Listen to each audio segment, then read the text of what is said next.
Hi there, in this video I'm going to show you how to remove this plastic ornamental piece on a Skoda Octavia 2 from about 2010.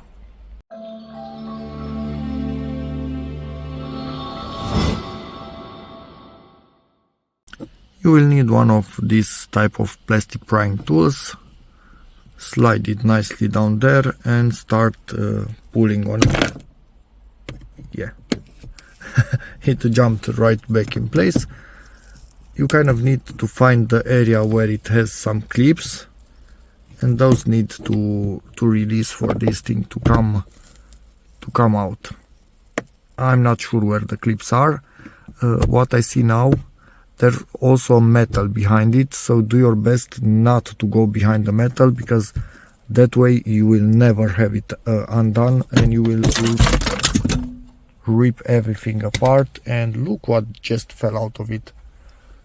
Somebody put a ton of rat poison, most likely, because this was a company car and they probably had rats in the parking. God damn it. They sure did, because that's rat poo.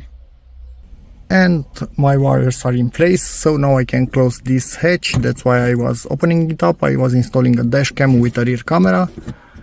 So slide those things in and then just push it. Oh, one of them escaped. Stubborn. And it's on. So I hope this video helps you, in which case please give it a like, check out my other videos, and as always, see you in the next one. Bye.